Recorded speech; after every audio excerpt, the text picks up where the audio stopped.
الحمد لله الحنان المنان الذي خلق الإنسان وعلمه البيان والصلاة والسلام على رسوله سيد الإنس والجان وعلى آله وأصحابه ذوي الخير والإحسان أما بعد فأعوذ بالله من الشيطان الرجيم بسم الله الرحمن الرحيم ألا إن أولياء الله لا خوف عليهم ولا هم يحزنون الذين آمنوا وكانوا يتقون لهم البشرى في الحياة الدنيا وفي الآخرة لا تبديل لكلمات الله ذلك هو الفوز العظيم صدق الله مولانا العظيم وبلغنا رسوله النبي الأمين المتين المختار الكريم ونحن على ذلك من الشاهدين والشاكرين والحمد لله رب العالمين۔ بارگاہ رسالت معاب صلی اللہ تعالی علیہ وسلم میں درود پاک کا ہدیہ پیش کریں۔ اللہم صلی علی سیدنا و مولانا محمد معدن الجود والکرم وآلہ واصحابہ الکرام وابنہ الکریم وبارک وسلم صلاة دائمة سرمدا ابدا۔ آج کی یہ محفل پاک سلطان الاولیاء سراج الاصفیاء شہنشاہ بغداد تاجدار ولایت شہباز لامکانی قندیل سبحانی محبوب سبحانی سیدنا عبد القادر جیلانی قدس اللہ سرہ الشریف کی بارگاہ میں خراج عقیدت کے لیے منعقد کی گئی ہے۔ اس دربار میں میں اپنی گفتگو سے پہلے ان کے عظیم عاشق جس کو دنیا سنیت فنا فی الغوث اور مجدد میت حاضرہ کے نام سے جانتی ہے، امام احمد رضا خان قادری فاضل بریلوی رضی اللہ تعالی عنہ کی جو خراج عقیدت پیش کی ہوئی منقبت ہے، اسی سے میں بارگاہ غوث میں اپنی گفتگو کا آغاز کرتا ہوں۔ اے سلطان الاولیاء، اے شہنشاہ بغداد، واہ کیا مرتبہ غوث ہے بالا تیرا، اونچے اونچوں کے سروں سے ہے قدم اعلیٰ تیرا۔ توجہ، اونچے اونچوں کے سروں سے ہے قدم اعلیٰ تیرا، ارے سر بھلا کیا کوئی جانے کہ ہے کیسا تیرا۔ اے غوث پاک، سر بھلا کیا کوئی جانے کہ ہے کیسا تیرا، اولیاء ملتے ہیں آنکھیں وہ ہے تلوہ تیرا۔ ہم تو ابھی تلوے کو ہی نہیں پہنچ سکے، تمہارے سر تک کون پہنچے ہیں۔ اولیاء ملتے ہیں آنکھیں وہ ہے تلوہ تیرا۔ وہ شہنشاہ بغداد اگر منبر پر کھڑے ہو کر کے اعلان کر دے قدمی ہادی علی رقبت کل ولی اللہ، میرا یہ پاؤں تمام اولیاء کی گردنوں پر ہے، تو پھر ہند کے خطے سے معین الدین اجمیری بھی یہ کہتے ہوں کہ بل علی رأسی و علی عینی، اے سلطان الاولیاء صرف آپ کا قدم گردن پر نہیں میرے سر پر بھی ہے۔ اور پھر اولیاء کاملین نے پکار کر کے دربار غوث میں یوں کہا تھا جب آپ نے اعلان کیا میرا یہ قدم اولیاء کی گردنوں پر ہے، جس کی گردن بنی منبر اولیاء، جس کا منبر بنی گردن اولیاء، اس قدم کی کرامت پہ لاکھوں سلام۔ انہوں نے جب اعلان کیا تو کیا اولیاء کاملین نے جواب میں کیا کہا تھا؟ جواب میں کیا کہا تھا؟ غوث پاک نے جب بغداد سے پکارا تو پورے مشرق و مغرب شمال و جنوب کے اولیاء نے یوں کہا تھا، یہ دل یہ جگر ہے، یہ آنکھیں یہ سر ہے۔ یہ دل یہ جگر ہے، یہ آنکھیں یہ سر ہے، جہاں چاہو رکھو قدم غوث اعظم۔ گردن ہی کیا ہے، یہ دل ہے، یہ جگر ہے، یہ آنکھیں ہیں، یہ سر ہے، آپ کی مرضی جہاں ہو میرے آقا آپ قدم رکھتے ہیں، جہاں چاہو رکھو قدم غوث اعظم۔ عزیزان گرامی وقار، تاجدار بریلی نے شہنشاہ بغداد کی بارگاہ میں پیش اس طرح سے کیا کہ جو ولی قبل ہوئے یا بعد ہوئے سب ادب رکھتے ہیں دل میں میرے آقا تیرا، سارے اقطاب جہاں کرتے ہیں کعبے کا طواف، کعبہ کرتا ہے طواف در والا تیرا۔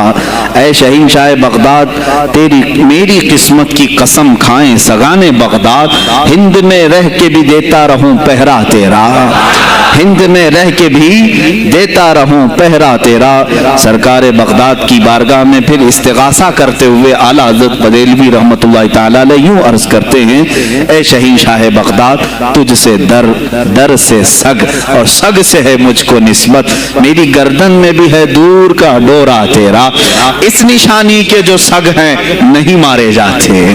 جس کی گردن میں قادری پٹا ہو، جس کی نسبت سلسلہ قادریہ سے ہو گئی ہو، اس کے لیے اعلیٰ حضرت بریلوی فرماتے ہیں: اس نشانی کے جو سگ ہیں، ہم کتا پاک ہیں شہنشاہ بغداد کے. اس نشانی کے جو سگ ہیں نہیں مارے جاتے. حشر تک میرے گلے میں رہے پٹا تیرا. اور اے سننے والو، میں نے اپنے آپ کو سگ کہا، کتا کہا، تو کہیں تم اس خیال میں نہ آ جانا کہ کتا معمولی ہوتا ہے. آگے اعلیٰ حضرت نے اس کا بھی سوایہ کر دیا: کیا دبے جس پہ حمایت کا ہو پنجہ تیرا. کیا دبے جس پہ حمایت کا ہو پنجہ تیرا. ارے شیر کو خطرے میں لاتا نہیں کتا تیرا. شیر کی تک پرواہ نہیں کرتا غوث پاک کا کتا. تو میں نے اپنے آپ کو کتا کہا تو اس بھول میں نہ رہ جانا کہ کتے کو کوئی بھی مار لے جائے گا، اٹھا لے جائے گا. ہم نے کہا ہے دربار غوث کا کتا جو شیر کو بھی خطرے میں نہیں لاتا ہے. عزیزان گرامی وقار، بارگاہ غوث میں جو جھوم کر کے اشعار امام احمد رضا خان فاضل بریلوی رحمۃ اللہ تعالیٰ علیہ نے بیان کیے ہیں، وہی ہماری گفتگو کا خلاصہ بھی ہیں. سرکار بغداد سیدنا عبد القادر جیلانی رضی اللہ تعالیٰ عنہ، یقیناً آپ کے ولی کامل ہونے پر تقریباً پوری امت کا اتفاق ہے. اتفاق کا مطلب صرف بریلویوں کا نہیں، دیوبندی بھی مانتے ہیں، اہل حدیث بھی مانتے ہیں، شیعہ بھی مانتے ہیں. غوث پاک رضی اللہ تعالیٰ عنہ کی ولایت سے ان میں سے کسی کا انکار نہیں. آج بھی بغداد میں جائیں، لنگر بٹ رہا ہوتا ہے، شیعہ بھی کھا رہے ہیں. غوث پاک رضی اللہ تعالیٰ عنہ کا لنگر آج بھی بٹ رہا ہے. بغداد کی وہ ایک ایسی بارگاہ ہے جہاں سنی اور شیعہ دونوں ہیں، دونوں تسلیم کرتے ہیں ان کی ولایت کو. اب رہے بات اہل حدیث کی یا دیوبند کی، ان کی کتابیں اٹھاؤ تو پتہ چل جائے گا کہ غوث پاک کے متعلق انہوں نے کیا کیا نہیں لکھا. پیر پیراں، میر میراں، شہنشاہ بغداد، بلکہ شیخ ابن تیمیہ جو ہر ولی کی تنقید کرتا تھا، ہر صوفی پر تان و تشریح کرتا رہا، اس نے اپنی کتاب میں لکھ دیا کہ میرے پاس اتنی تواتر تک، تواتر کہتے ہیں اتنے لوگوں کا بیان کرنا کہ جن کا جھوٹ پر جمع ہونا محال ہو. شیخ ابن تیمیہ کہتا ہے میرے پاس اتنی تواتر سے کسی اور کی کرامتوں کا ذکر نہیں پہنچا جتنا شیخ عبد القادر جیلانی کا پہنچا ہے. الفضل لما شہید بھی الاعداء، فضیلت تو اس کی ہے جس کی دشمن بھی گواہی دے رہے ہوں.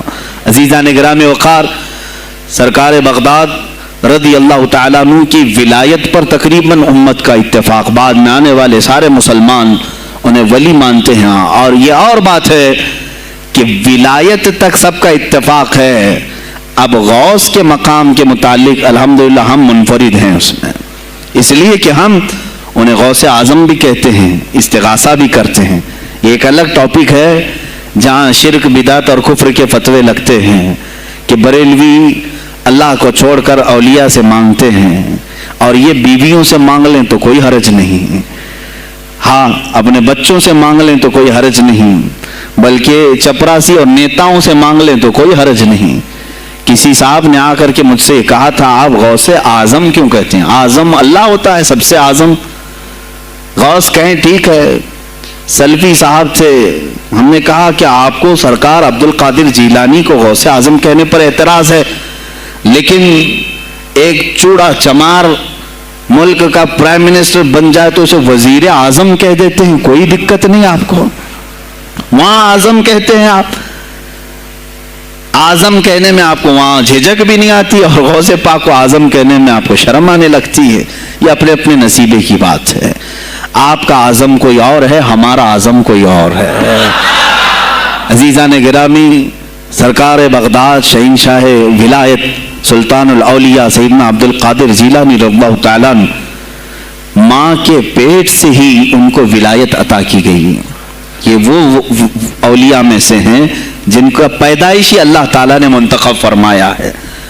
بلکہ جس وقت آپ کی ولادت ہوئی یہ شعبان کا آخری دن اور آپ کی والدہ ماجدہ کے بطن سے آپ اس عمر میں پیدا ہوئے جب عورتوں میں اولاد کی امید ختم ہو چکی ہوتی. آپ کی ماں کی عمر 60 سال کی تھی جب آپ پیدا ہوئے. یہ خود اپنے آپ میں ایک کرامت ہے.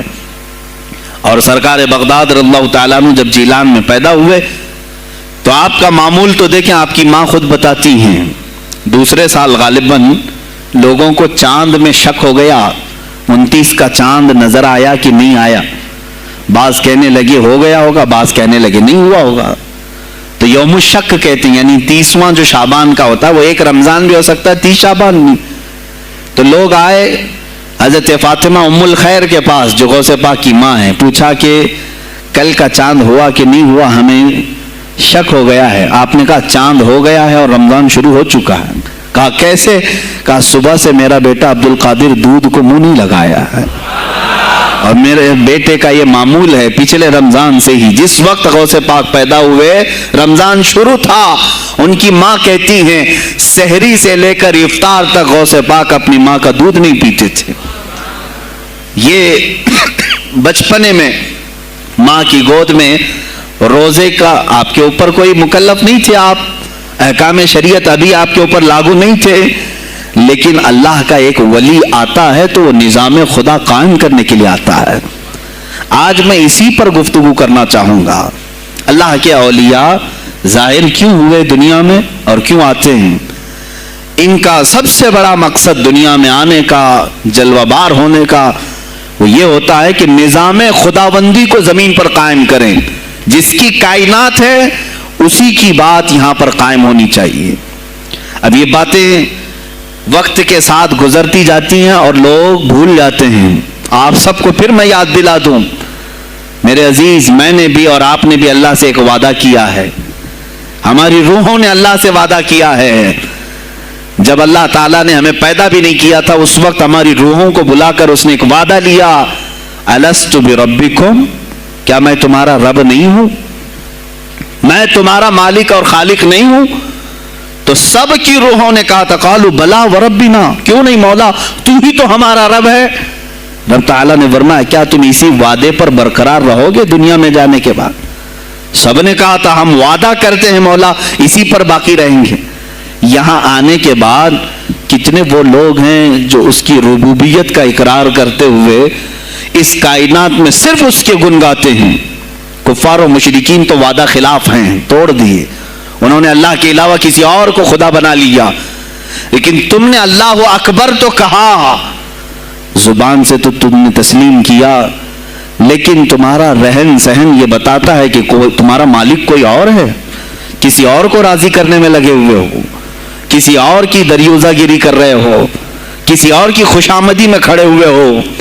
درباروں کے آستانوں کے دروازوں پر تمہارا کھڑا ہونا گھنٹوں پر کسی کو راضی کرنے کے لیے, یہ تمہارا عمل بتاتا ہے کہ تم نے رب اعلیٰ کو اکبر نہیں سمجھا. وعدہ تو تمہاری روحوں نے کیا تھا کہ تیرے سوا کسی کو ہم حاکم نہیں تسلیم کریں گے, حاکم اعلیٰ صرف اللہ ہے. اولیاء کاملین یہی بات یاد دلانے کے لیے آتے ہیں, پھر تمہیں یہ یاد دلانے کے لیے آتے ہیں. اور جس شان سے وہ دنیا میں آتے ہیں بچپن سے ہی ان کے حالات ایسے ہوتے ہیں کہ شریعت طاہرہ کی پابندی ان کے ہر قول و عمل میں نظر آتی ہے, ہر قول و عمل میں. اس لیے کہ ہم جس کی زمین پر ہیں اور جس کی آسمان کے نیچے ہیں, بات ہوگی تو صرف اسی کی ہوگی, بات ہوگی تو صرف اسی کی ہوگی. مجھے ایک بات یاد آتی ہے, سرکار مفتی اعظم ہند رحمۃ اللہ تعالی علیہ آپ کے سامنے کوئی صاحب تقریر کر رہے تھے, یہ زمین سب کی ہے, ان کی بھی ہے, ان کی بھی ہے, ان کی بھی. آپ نے کہا چپ رہو, زمین اللہ کی ہے اور صرف اللہ کا نام ہو. یہ سب کی ہمت نہیں بولنے کی, زمین اللہ کی ہے اور اللہ ہی کا یہاں پر اللہ ہی کی بولی بولی جائے, اسی کے لیے زیب دیتا ہے. جس کے گھر میں رہ رہے ہو اسی کی بات کرو.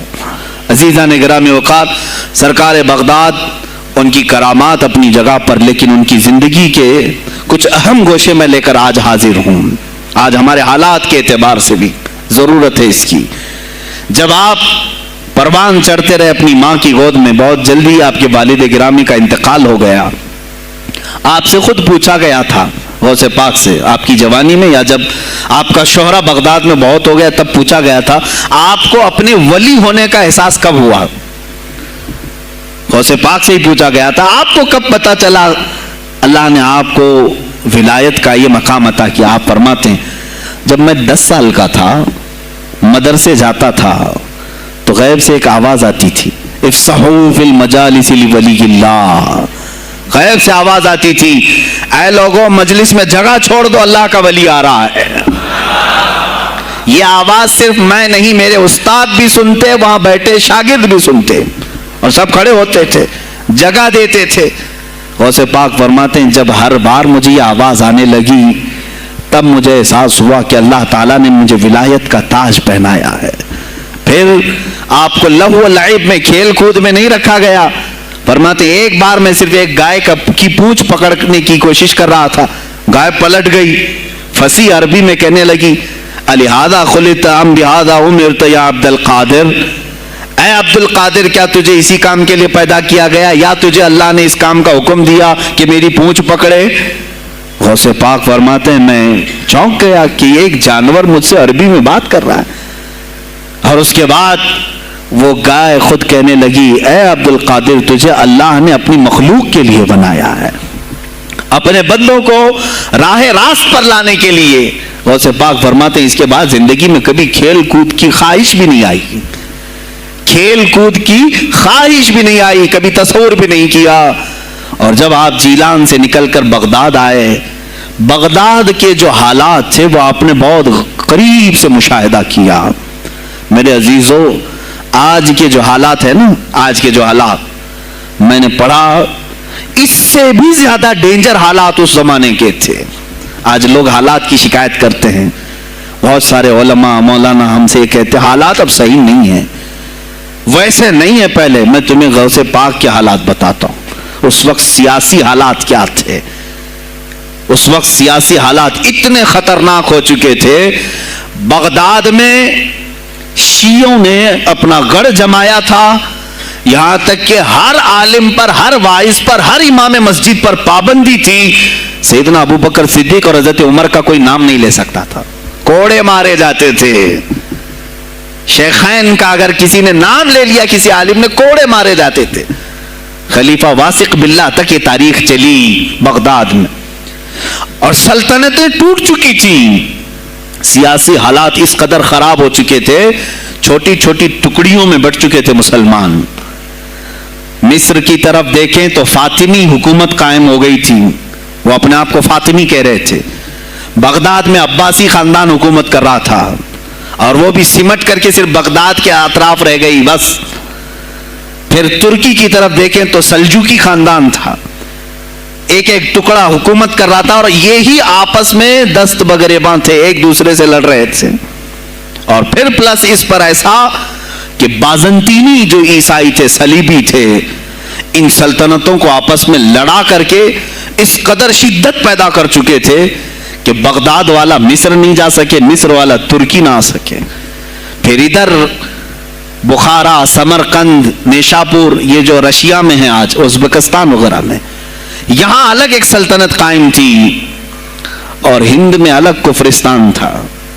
سب جگہ الگ الگ حالات تھے، اور مسلمانوں کے لیے اس زمانے میں ایسے حالات ہو گئے جیسے لاک ڈاؤن ابھی کا سیم۔ میں آپ کو بتا دوں سچویشن، لاک ڈاؤن میں کیا ہوا تھا معلوم ہے؟ یہ ہمارے طلبہ دیکھیں 8 مہینے سے بیٹھے ہوئے ہیں، مدارس میں نہیں گئے، حفظ قرآن کر رہے تھے، عالم دین بن رہے تھے، مدرسے بن رہے نا، گھروں میں بیٹھے کچھ تو آوارہ گردی کر رہے ہیں۔ اسی طرح کالج کے بچے بھی، اسکول کے بچے بھی، سب چھوٹے ہوئے ہیں لاک ڈاؤن کی وجہ سے۔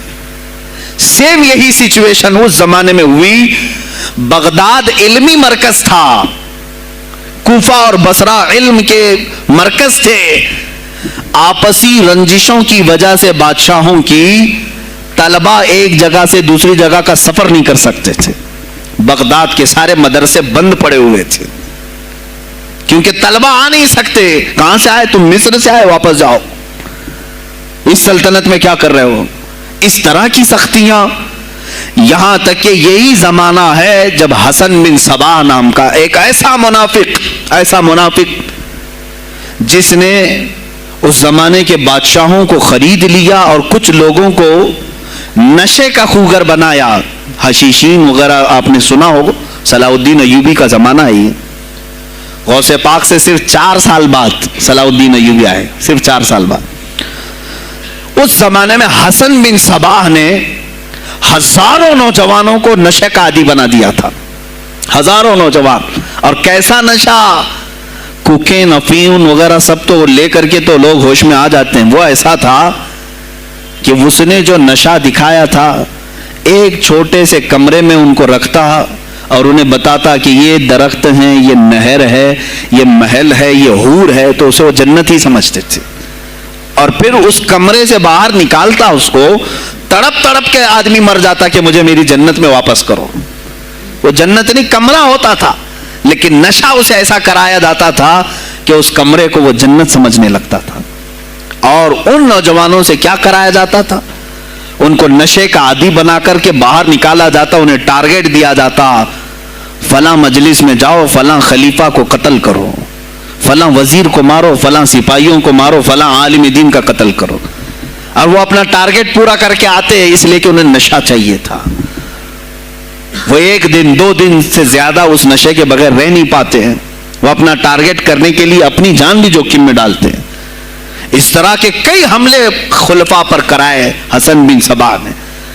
اور جانتے ہیں, میں نے آج تاریخ دیکھی, حسن بن صباح نے علماء اہل سنت کو اس زمانے کے 40,000 علماء کو قتل کرایا.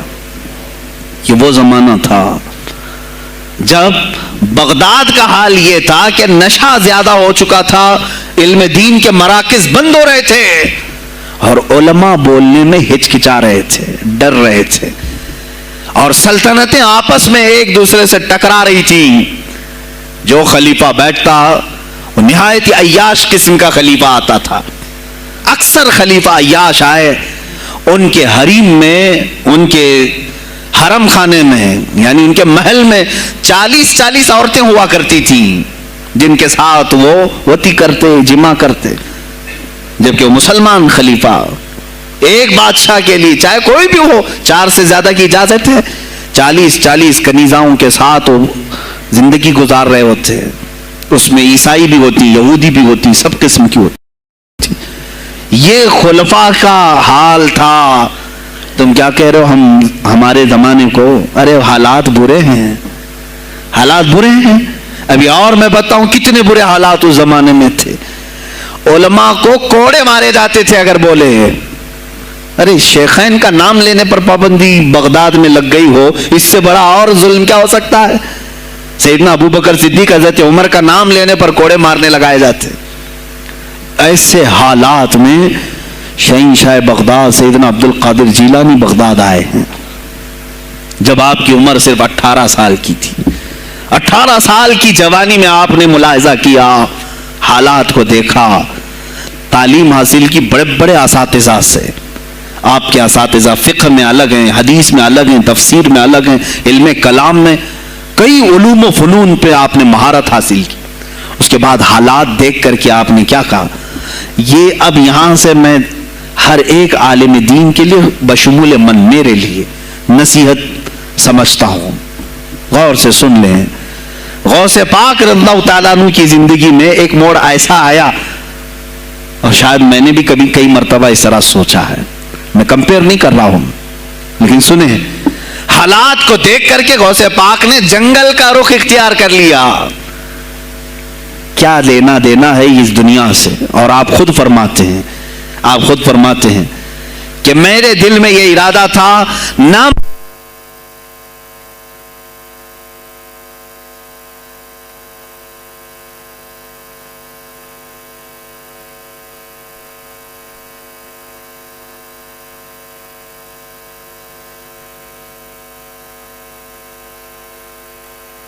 ہیں, میرا ارادہ ہوا جنگل میں ایسی جگہ رہوں کہ نہ مجھے مخلوق دیکھے اور نہ میں مخلوق کو دیکھوں, عبادت میں ایسے مصروف ہو جاؤں.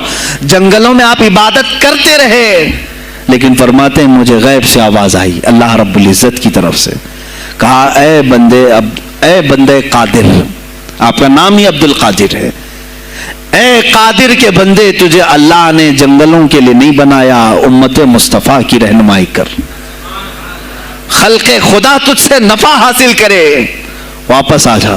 غوث پاک فرماتے ہیں میرا ارادہ تو تھا کہ میں اپنی زندگی اللہ کی یاد میں فنا کر دوں، لیکن میں شہر صرف اس لیے واپس آیا کہ جنگل میں صرف میری اصلاح ہو سکتی ہے، شہر میں پوری امت کی اصلاح ہو سکتی ہے۔ علماء کے لیے یہی آج نصیحت ہے، تم چاہے تو گدی نشین بن جاؤ، سجادہ نشین بن جاؤ، جھولی نشین بن جاؤ، جنگل نشین بن جاؤ، ہو سکتا ہے تمہارے اپنے فائدے کے لیے تم سوچ سکتے ہو۔ میں نے ابھی یہ کہا، میرے دل میں ارادہ تھا کہ گوشہ نشین ہو کر کے اپنی عبادت کریں، اپنی آخرت کی فکر کریں، نہیں، علماء کو اللہ تعالیٰ نے علم عطا کیا ہے امت مصطفیٰ کی رہنمائی کے لیے، یہ امانت ہے، چاہیں تو بھی چھپ نہ سکیں۔ عزیزان کرام وقار، غوث پاک رضی اللہ تعالیٰ عنہ واپس بغداد آئے۔ اچھا، وہ اتنی عبادتوں کے عرصے میں جانتے ہیں کہاں کہاں کا سفر نہیں کیا انہوں نے؟ جنگلوں کا سفر، صحراؤں کا سفر، بیابانوں کا سفر، یہاں تک کہ سری لنکا کی سرزمین تک پہنچے، ملتان تک آئے۔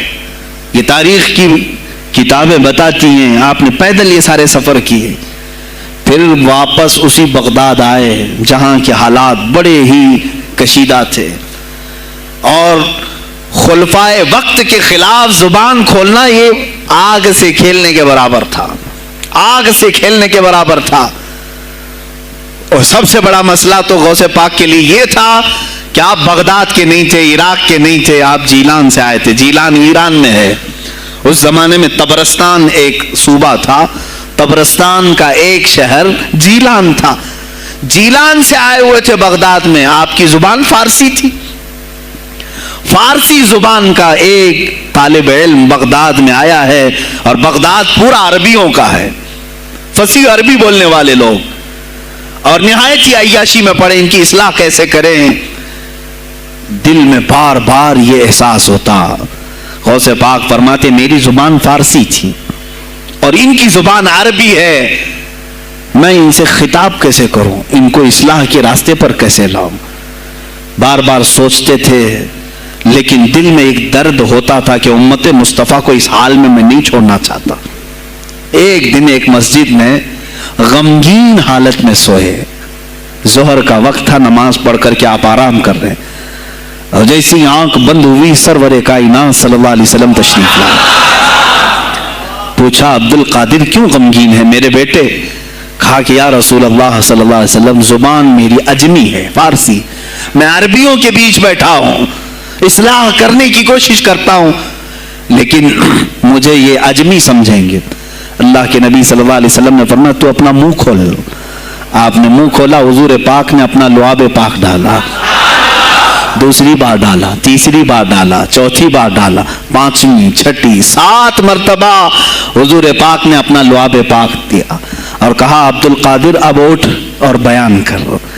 فرماتے ہیں خواب میں نے حضور اکرم صلی اللہ علیہ وسلم کا لعاب پاک لیا، تھوڑی ہی دیر گزری تھی، میرے خواب میں ہی میرے جد کریم مولا کائنات علی مرتضیٰ تشریف لائے۔ کہا پھر وہی سوال کیا عبد القادر کیوں نہیں بیان کرتے؟ کہا میں فارسی النسل، فارسی ہوں اور عربیوں کے بیچ میں ہوں۔ انہوں نے کہا تو اپنا منہ کھول۔ باب العلم، باب مدینۃ العلم، علی کرم اللہ وجہہ الکریم اپنا لعاب پاک ڈالتے ہیں، 1 بار، 2 بار، 3 بار، 4 بار، 5 بار، 6 بار، بس کیا۔ غوث پاک نے کہا نانا جان نے مجھے 7 مرتبہ پلایا، آپ نے 6 مرتبہ۔ علی کرم اللہ وجہ الکریم فرماتے ہیں میں برابری تو نہیں کر سکتا، وہ رسول کائنات ہیں۔ عزیزان گرامی وقار، غوث پاک فرماتے ہیں پھر میری آنکھ کھلی، اور اسی جامع مسجد میں جب میں کھڑا ہوا اور خطاب کے لیے لوگوں کو پکارا تو دیکھا ادھر سے بھی مخلوق آ رہی ہے، ادھر سے بھی آ رہی ہے، سامنے سے بھی آ رہی ہے، مجمع اتنا کثیر کہ تل دھرنے کی جگہ مسجد میں نہیں تھی۔ اور جب آپ کا خطاب ختم ہونے کو تھا